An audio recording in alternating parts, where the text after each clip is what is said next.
Heya, this is Devin from Hellscube.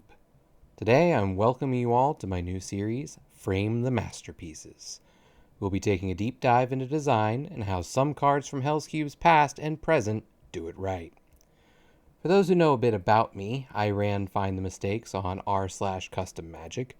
That series was an educational one, intended to show how to make custom magic cards that looked nearly real in terms of their templating, formatting, and following design guidance given by Wizards designers themselves. The method with that series was giving example cards with errors, things that didn't line up with how Wizards makes magic cards, and having a dialogue with the comments using proofs and design guidance to show how to make your cards look both professional and functional. With Frame the Masterpieces, I'm taking the opposite approach.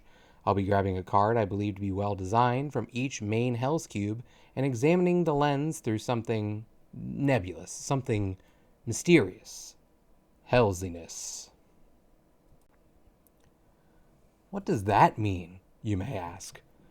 In fact, you'll have heard this asked across the community. It's a fleeting thing, Hellsiness. It's something that changes with every Hellscube, something ephemeral in nature, just like the tides of actual Magic the Gathering. Yet it's the most important thing a card can have when making a Hells card. Well, today I'm going to lay some ground rules about what I'll be talking about in terms of Hellsiness. I'm going to call them the core three: resonance, innovation, and grockability. I'll get into them in a little bit, but astute viewers may look at this list and go, wait a minute, isn't that just how to design good cards? Well, my astute viewer, let me tell you something mind-blowing. In order to make a good Hells card, you need to first make a good card, and then add the humor after. Okay, so let me give you a brief overview of what I'm looking for here. Resonance is something ping-ponging a lot in actual black-bordered Magic space, but when we're talking Hells cards, here's some simple guidelines. Is the card's mechanics, humor recognizable to the average Magic player? A lot of older Hells cards don't hit this mark as much as newer ones, as the community has refined what success looks like on this front. Second, does the card's theming or mechanics align itself with something broadly known, Magic or not? And third, does the card capture a concept elegantly? There's more to say on resonance, but I'm going to move on to innovation. One of the key tenets of Hellscube is doing something Wizards wouldn't do. Now, making a dick joke is easy, and making multiple unattractive effects at once is also easy. The key is mining and design space that Wizards has it, or more likely, can't dive into. Let's get some more concrete guidelines. First, does the mechanic innovate or subvert something existing in Magic? Second, is the card exciting and fresh? And third, does looking at the card make you go, oh man, why doesn't Wizards do it like this? Innovation is definitely something easier shown than talked about. Let's go ahead and dive into grockability, but for those who don't know, grok was a term before the shitbox AI aped the name. It's a term that design uses to describe the ease at which a player can understand what and how your card works. It is itself derived from sci-fi, but you'll often bump into this term a lot. A simple but less descriptive way to put it is clarity. Let's go ahead and dive into the guidelines. First, is the card visually clear? Can it be read easily, and can the information you need from it be derived quickly by the average player? Second, does the card do a good job of telling you how to use it? And third, does the wording and formatting allow you to play the card quickly and easily during gameplay? And can your opponent easily know what is going on with it from the other side of the board? Okay, with all that said, I'd like you to clear your mind. Think, what truly is the pinnacle of humor? How can we possibly make a funny card based on Magic, a widely known game, with no jokes in it whatsoever? Nutshot. So starting us off in the original Hellscube, I'm going to lead off this discussion about the nuances and artistry of designing custom Hells cards with the sophisticated Nutshot. Feel free to pause and soak it in. Nutshot is an elegant card. It plays on the resonance of Gutshot, an existing Magic card, using a simple pun to ease the transition from Black Border to Hells. I think this element is one of its greatest strengths, as the seriousness of new phyrexia melts away into the juvenile humor of someone getting struck in the gonads. You'll find that these simple puns tend to be pretty successful in Hellscube spaces, as often is the case with humor. Starting with something relatable and putting a little twist on it is a great diving board into the sea of success. That's not to say that every simple pun is going to hit, but more often than not, this is a great starting point for a card design. Just a simple pun on a real Magic card. As far as innovation, though, this card isn't looking to break any barriers here. However, one of the fun things here is the various modes this card has. The double Phyrexian red means this card has 3 distinct modes of varying efficiency: 4 life and no mana to deal 2 damage, 2 life and 1 red mana, or 2 red mana. Now, the back 2 are certainly not efficient. After all, Shock and Play with Fire are both cards that outclass it here. The reason why this is good design is the built-in modality tax. This is the upcharge you have to pay in exchange for flexibility on your card. The reason those other 2 modes are so inefficient is because the first mentioned mode, paying 4 life and no mana, is just so useful. Even if you're mana screwed, no mountains in sight, or if you're tapped out and your opponent plays a must-kill threat with 2 or less toughness, you can almost always play this. So sure, if you need to shock something, it'll cost 1 more or some life, but in exchange for the card nearly never being dead, it's worth it.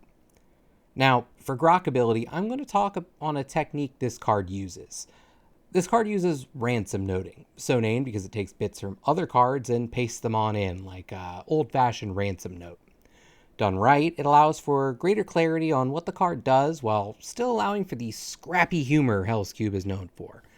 There's little confusion on what this card does, and the resonance from Gutshot amplifies this readability. Oh, it's just 2 Gutshots stapled together, basically. That's a grockable card.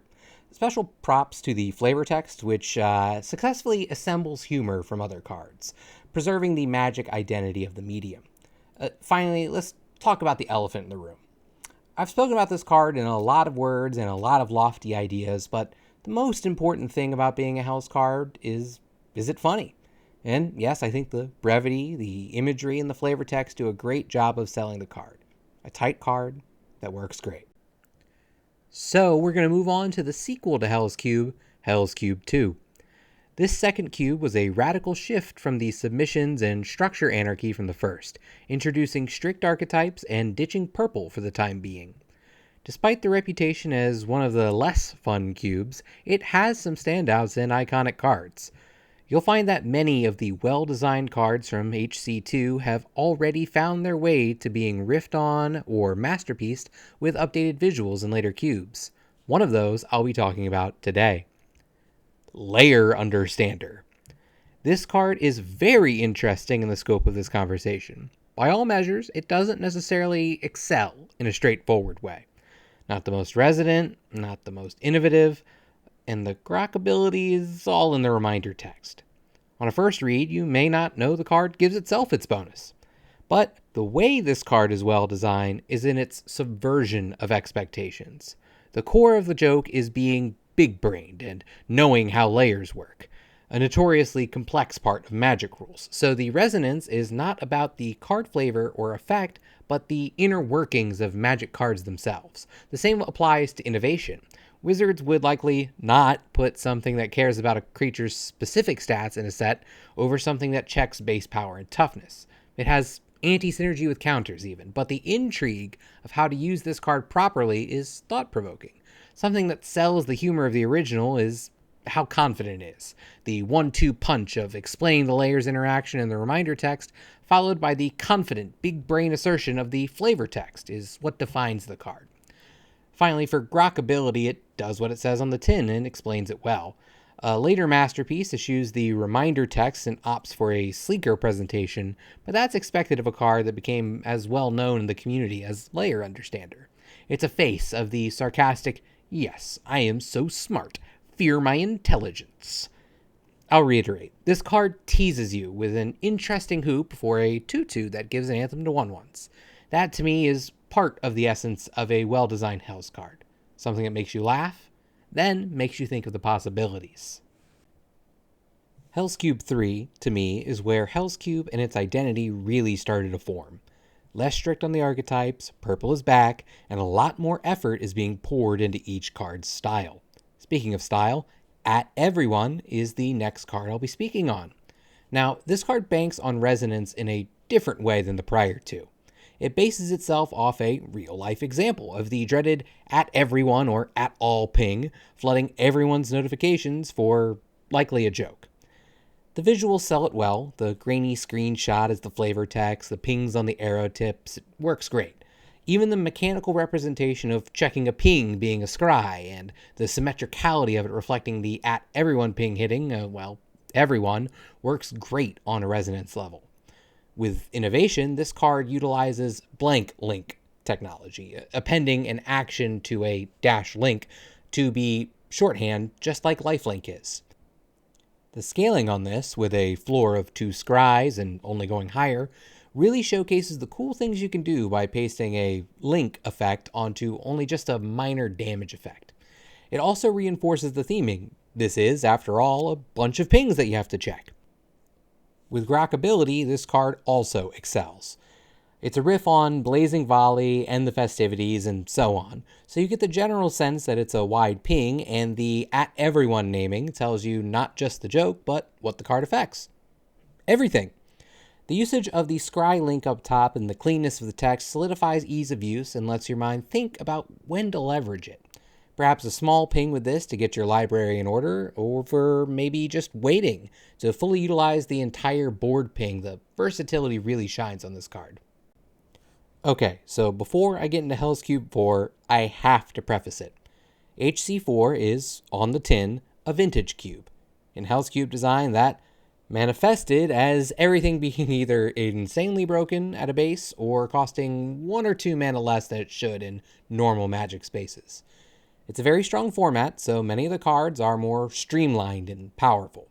That said, I won't be touching on if the card is even remotely balanced or not, more so on the focus of the card itself, absent the play design aspect. Our dive into HC4 today will be with Cookie Monster. This is indeed a physical cookie card framed inside an aluminum foil-lined pan. Prints of HC4 will unfortunately only include a cardboard reproduction. That said, the resonance should be pretty clear here. It's a card representing the very well-known Cookie Monster made with a literal cookie. Notably, this card predated Igra, Eater of All, so the essence of card that makes stuff edible and then eats them hadn't really been seen as much in normal Magic when this card was made.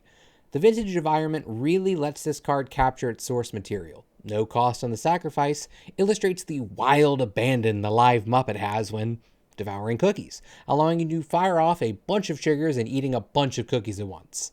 Cookie Monster growing and only getting part of the life gain from normal food sells the fantasy as well as eating regular cookies. I touched a bit on this before as innovation, but this card predating a similar effect in Black Border has actually happened before in Hellscube, and since.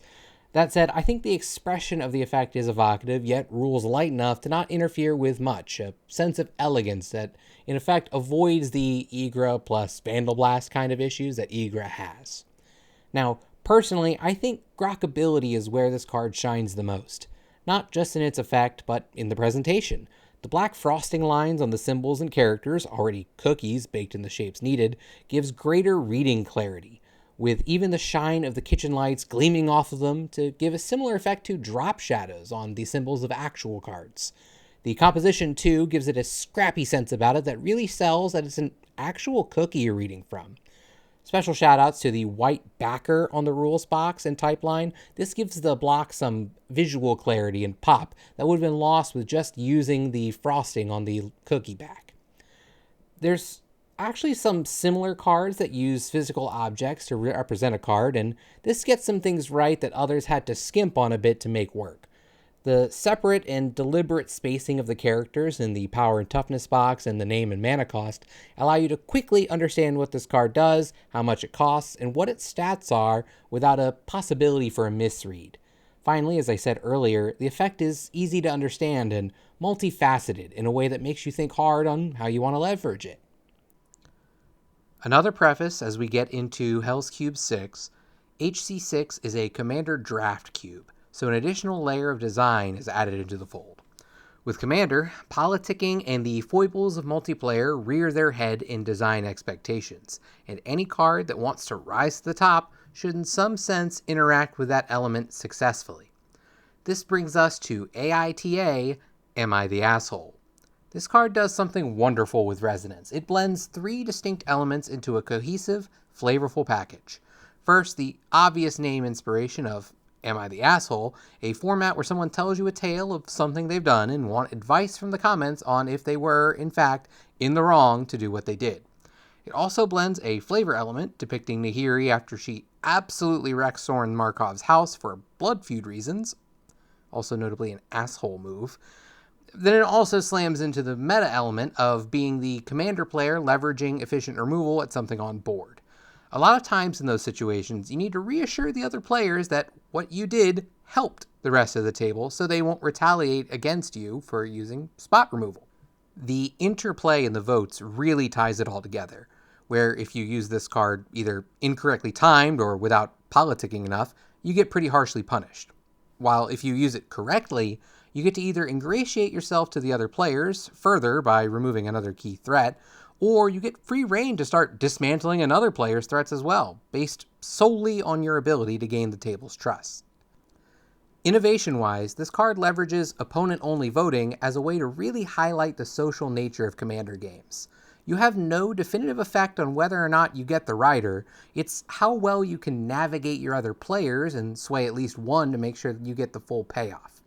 The extra bargaining and pleading accompanying this card is truly astonishing in the depth here. Unanimously pulls a lot of weight, meaning the other players have to prisoner's dilemma their way through the scenario. After all, let's imagine a scenario quickly. You destroy player B's non-land permanent. Player C looks like they're on the fence on calling you the asshole. Player D notices this, and that perhaps sways their vote whether or not they think you're actually the asshole or not. After all, if player C votes you aren't the asshole and player D does, you might decide to point the second removal at something player D controls as vote retaliation. Getting your opponents involved with difficult decisions is what makes multiplayer political formats interesting, adding another layer to every involved interaction. Now, the grok ability here is good, though it doesn't do anything special. What I will say greatly aids it is the frequency of paragraph breaks. By separating out these effects into step-by-step readability, this avoids the massive chunk of text box that many others run into, especially in HC6. The fun framing of an open-ended vote and the only thing it cares about is if you're an asshole or not also tag teams the resonance while not wasting text describing how you can actually vote. Since this doesn't describe what your options are, feel free to vote that your opponent is a dick, but not the asshole. Alright, on to Hellscube 7. Fun fact, I joined during this cube and sparked a big long locked thread argument with a card I made. All the while I was just busy grilling for my family, only to come back to see a forest fire had swept through. But I won't be talking about that card. HC7 was more an anarchy-style cube with no defined archetypes, instead relying on the community to find purchase behind some fun idea or another. This led to a lot of variance in designs, but the one I'm talking about today is a timeless classic. We're talking about it that forces you to look up and evaluate the power level of 4 different cards you haven't heard before mid-draft. Go on, soak it in. Just bask in it. If you haven't heard of this card before, don't look up those tokens yet. Let me tell you a tale. You see, older Hellscube up to around this point had some problems. Some grokability problems. Cards would reference ponder text. So if you didn't know what ponder did, you had to look it up because it sure wasn't reminder texted. Some cards produced obscured cards from Magic's past that are not as well known as ponder. This made drafting lengthy at times, as while you're looking at your pack, evaluating the cards, you'd run into something that said something akin to conjure Brahma's King of Ereskos and Basri's Lieutenant onto the battlefield. They offspring together. With no reminder text. So it creates 3 cards, that has to be good, right? But what does Brahma's do? What does the Lieutenant do? Probably more the second than the first, but Born of the Gods was indeed a long time ago. What does the Offspring do, and why would those 2 cards together make for an interesting 1/1 token? In modern times, Cards like those are usually made to have any reference card texts in the card art or in the margins, so you can understand the card quicker in drafts. But not this card. This card has 4 cards you and likely no one else has heard of. So what gives? Why is this well designed? This is 4 whole strange and niche cards. Okay, you can do yourself a favor, pause here, and look up each of those cards. I'll wait.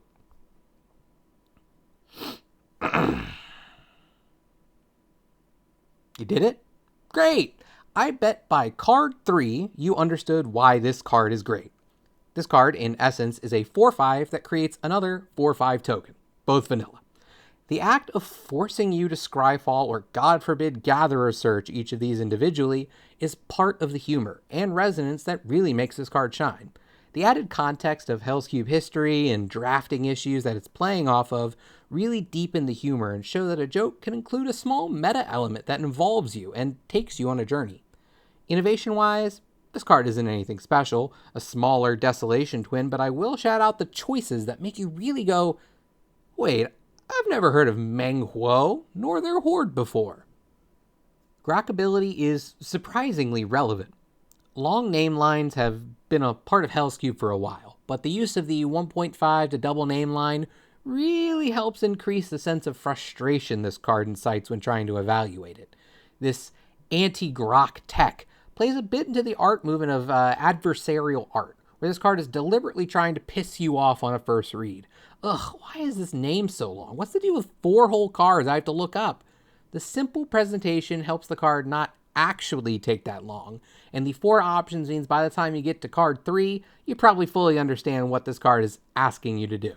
So, saves a step while still reinforcing the joke, and if you're foolish enough to actually check card 4, it just gets even funnier.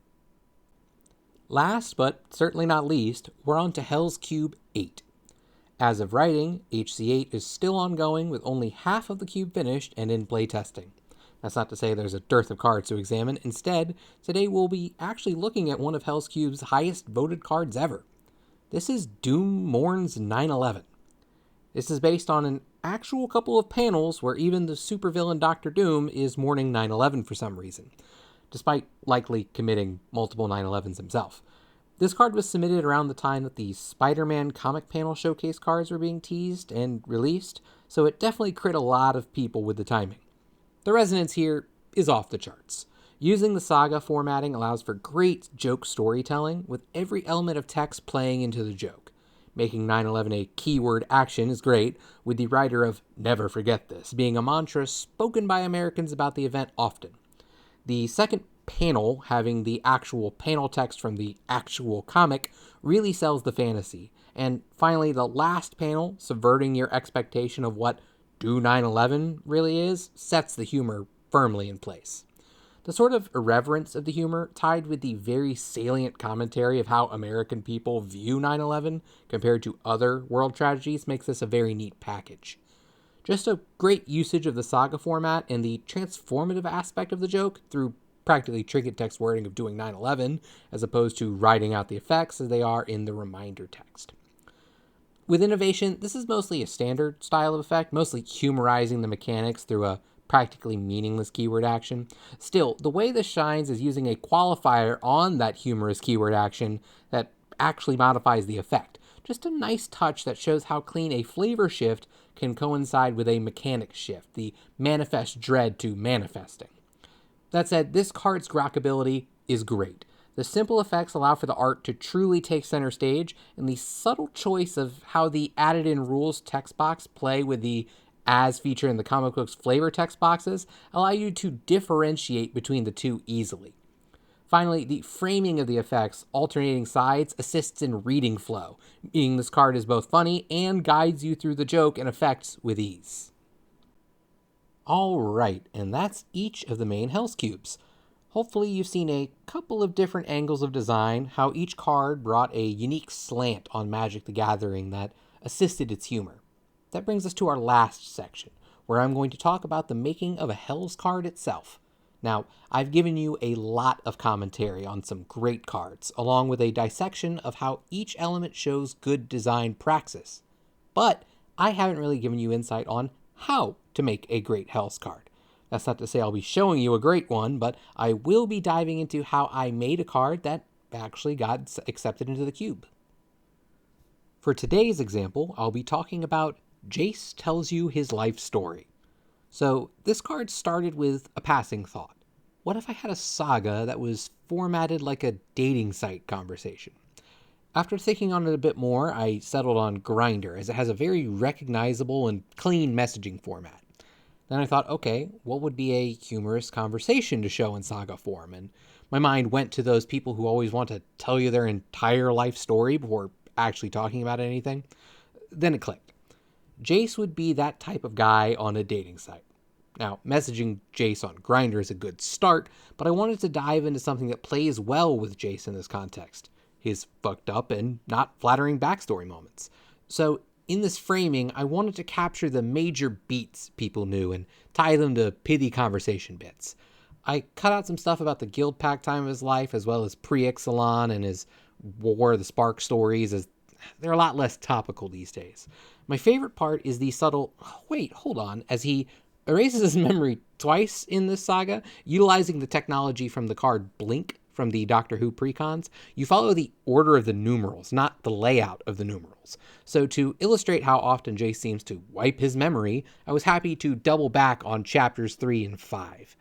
For structure, I knew I wanted to end with a read-ahead reveal, trying to lean into the resonance of skipping some guy's really long message to you with the wordplay, but that meant I had to carefully select the effects. The original effect had the saga just create tokens and not become a creature, which made this quite the value machine. However, it was adjusted to make sure it was a bit more interactable, as Hellscube has a hard time destroying non-creatures in their designs. In the end, I decided River's Rebuke is a fine floor for the card, with some flexibility on being an early creature if you need it. Crockability was quite tough with this one. My original drafts were a lot harder to read, as the Grindr conversation generator I had output the messages at a pretty small size and resolution, meaning it was tough to jam into a card-style format. I also had to wrangle the normal name placement on Grindr with the title, as I felt the nameplate bleeding into the card name would really sell it. So eventually, between cubes, I found a solution. The generator, weirdly enough, outputs the messages based on your browser's zoom level. So if you just zoomed your browser in more or less, it would adjust itself to fill the screen rather than being resizable natively. So I was able to get less blurriness, higher clarity, and more by just doing this adjustment. I also had to chase down Grindr's font and install it so I could get all of this lined up right. For stylized cards like this, it's very important to rely on MTG card layouts when placing the card elements. The important elements of this card are clearly delineated in different parts, with the flavor details that are just small embellishments that don't detract from the readability. The mana value needs to be clear, usually in the top or the right side of the screen, while the types and the names need to be mostly in line, pretty readable, because that's very important for how you play the card.